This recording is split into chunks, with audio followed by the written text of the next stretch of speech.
All right, well, it seems that Pastor Jane was greeting people at the door after Easter services, and she was delighted to shake hands with seldom seen Steve. And even more delighted when he complimented her on her sermon and said the service was amazing. And faced with such evidence of joy and faithfulness, she asked why he didn't come to church more often. And he said, I'm just following Jesus' example. If he can rise up early only one Sunday a year, that's good enough for me too.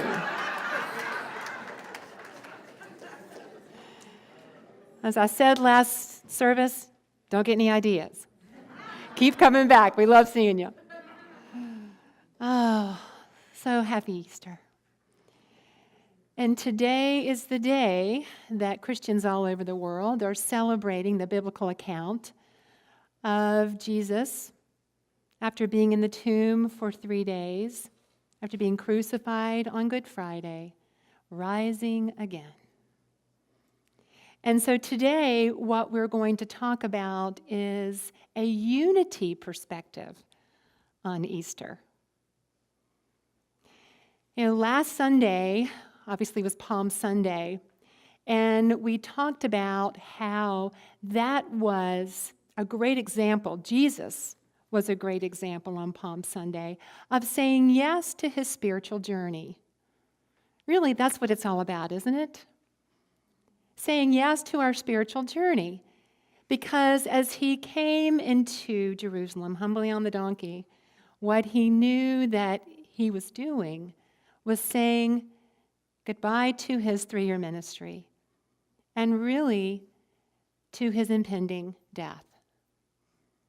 But what he was also saying yes to was his transformation.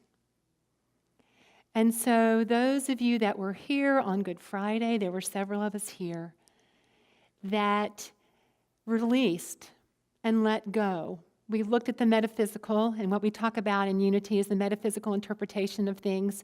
What we talk about, even kind of as a subset of that, is the maieutic interpretation, which means, what does it mean to us?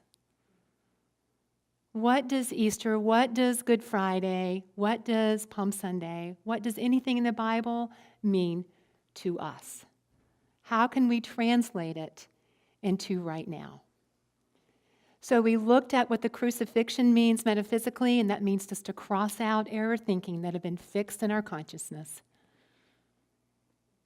And Edie Crane was so generous with her creativity to bring us some beautiful rituals that we use to release and let go, to craft a prayer and to carry the light with us during our time in the tomb, which we talked about as the void.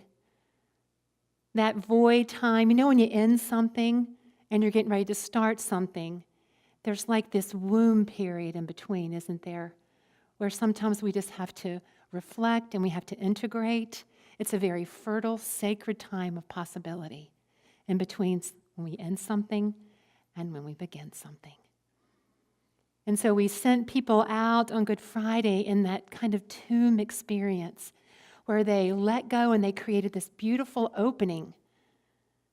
And now we're here on Easter Sunday to integrate it, to say yes really deeply from that place of knowing what we are. Charles Fillmore, Unity's co-founder, had a definition for Easter that I wanted to share with you this morning. And just know that the language is a little older than what we're used to hearing, but I think it's always valuable to hear from the Fillmores. The awakening, Easter is the awakening and raising to spiritual consciousness of the I am in man, which has been dead in trespasses and sins and buried in the tomb of materiality.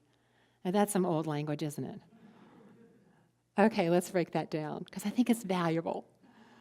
All right, so the awakening and raising to spiritual consciousness of the I am in man and woman, The I am is our infinite divine nature. So when he refers to the I am, that's what he means. So Easter's about raising in consciousness, raising in our awareness, raising and calling it forth to express in our thoughts and our feelings and our beliefs and our actions, the knowing that we are the I am. And he reflects on that it's been dead in trespasses and sins. Trespasses and sins just means error thinking, just missing the mark. And when we're dead to something, we're not awake. Right? We're just not awake to how we're missing the mark. Buried in the tomb of materiality, meaning we have given power to the outer conditions. We can become very mired in that, can't we? When the outer world feels very compelling and very scary, we can give our power away and not remember the truth that we are, I am. But then there comes an Easter experience when we have that awakening, when we just go, wait a minute, that's not the truth of me. I come to Unity of Gaithersburg on Sunday morning, and I hear that I'm infinite, and I hear that I'm divine, and I hear that there's infinite possibilities for me to claim. And I know in that Easter moment that I don't need to give power to outer conditions, that I have power to claim dominion, to change my mind, to navigate through them with love and support. The outer does not have power over me. And there's an example that I have found on television recently. I am an avid fan of Dancing with the Stars. Now, okay. Julianne Hough, I am not, okay? But about 5 years ago, I signed up for ballroom dancing when I lived in Overland Park, Kansas with my girlfriend Lou, and she's about as tall as me. And we were just hopeful that there were going to be some men that were going to ask us to dance.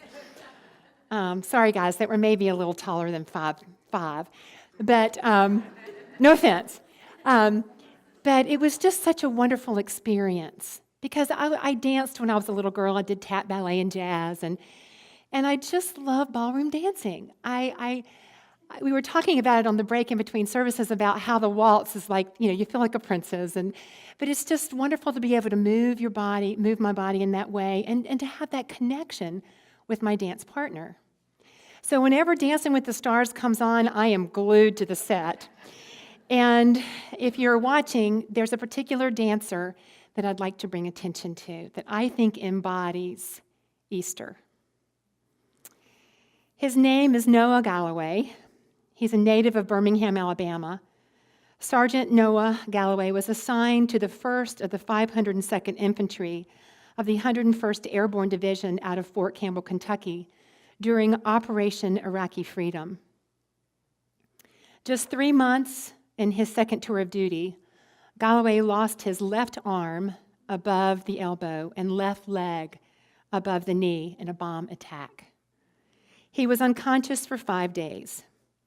Galloway woke up on Christmas Eve to learn he had lost 2 of his limbs and sustained severe injuries to his right leg and jaw. And after a long stint in recovery and rehabilitation, he was very depressed. This man was a former fitness fanatic, a highly competitive athlete who was now drinking, smoking, and sleeping his days away. But late one night, Noah took a long look in the mirror and realized there was more to him than his injuries. He then set a goal to get back in shape, to be healthier, and to inspire others. He's now a personal trainer. He continues to compete, participating in adventure races all over the country. He's a motivational speaker. He's been on Ellen. He's been on the Today Show. He speaks to youth in schools. He wants to spread the word that he is not his limitations. And so his next adventure is now on Dancing with the Stars. It is so beautiful. It just chokes me up to see this man. I mean, usually when he dances, there's hardly a dry eye in the place because he is competing with people with 2 arms and 2 legs. And he does it with such a spirit of knowing that he's greater than the outer. See, folks, this is the Easter journey. The Easter journey, Palm Sunday, saying yes to our spiritual transformation, being willing to let go of our limitations and the stronghold they have on us, and rising into a new understanding, a new expression, a new claiming of all that we are. That's Easter. Easter happens every moment we make a new choice. Every moment.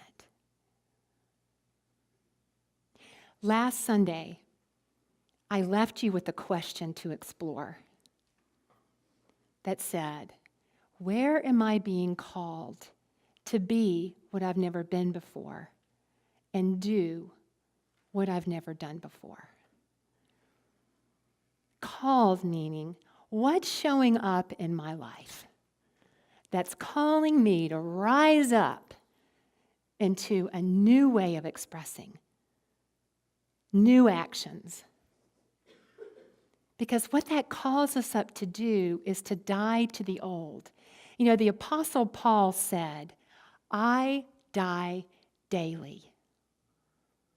I die daily. I love that. I think that's so profound because what that means is I die to the old.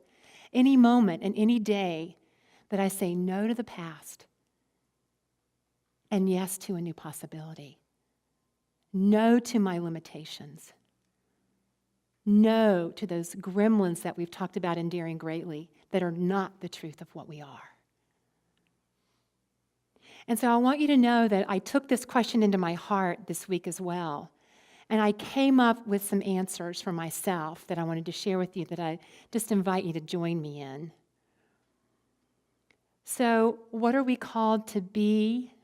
What we've never been before and do what we've never done before? How about being kind instead of self-critical? When we look in the mirror, can we be kind instead of self-critical? I know for some of us, that can be some of our biggest breakthroughs because we're really hard on ourselves, aren't we? How about being compassionate when we really feel annoyed? And the example that I shared last service that just seems to really resonate for me now that I've moved back to the DC area is I'm driving on the Beltway and somebody's going 45.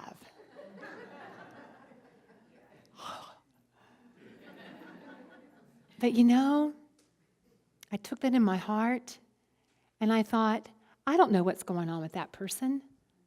I don't know if that person just received a diagnosis. I don't know if that person just left the bedside of their beloved that's making their transition. I don't know if that person just got fired from their job. I don't know that. So to me, an extraordinary, and really what we're talking about is being extraordinary. An extraordinary way of being could be, I can bless that person. Just pass them and bless them. I'm going to pass them. You can count on that. Oh, or how about being grateful? Being grateful instead of focusing on lack. Because, folks, you know, we talk about, the glass being half full. I'm going to affirm the glass is 100% full, folks. We live in infinity. We are infinite beings. And when we can look around and see maybe, that's missing and that's just not good, and what about just being grateful? Okay, so then the next piece is doing what we've never done before, being extraordinary in what we do. How about stepping out when we see something that we don't like in the world and being in service to be the change we want to see instead of maybe complaining and sitting back and going, well, I don't like what they're doing. The opportunity we have is to step in. How about that person in your office that's really annoying, that you might avoid and judge at a distance? What would it be like to ask that person out to lunch and get to know what has them tick? Because there really might be a reason that they're being the way they're being. And once we bridge that gap and we connect, wow, it can make a difference. And what if we could go direct, and we talked about this in a previous lesson about daring greatly, to express how we're really feeling to someone instead of making them responsible for our experience. That creates resentment and disconnection. That's Easter, folks. Yeah. Yeah. And really, it's not hard when we just take a moment and we breathe and we claim that we are infinite divine beings, because it is the truth. And to know that really on this Easter journey of saying yes, of letting go, and creating a new beginning, that you have, and I always like to be this reminder, when I'm sitting here looking at beautiful faces in a spiritual community, that you are here for each other. You are here to walk the journey with each other. That is what spiritual community is all about. We walk hand in hand together on this journey. And I always used to say at my previous community, sometimes I just need one of you. I need to borrow your belief, because I might not be believing it, but I can borrow it from one of you. Can I do that here? Thank you. Can we do it together? Yeah. All right. So, Easter is about transformation. Easter is about change. And so this week, I just invite you and beyond to keep working with this question. Where am I being called to be what I've never been before and do what I've never done before? And to be really be gentle with yourself when you don't make the choice to be extraordinary. It's okay. There's going to be another opportunity waiting around the bend on the Beltway. So, happy Easter. Happy transformation. Let's affirm together. Today, I choose a new beginning, and so it is. Blessings.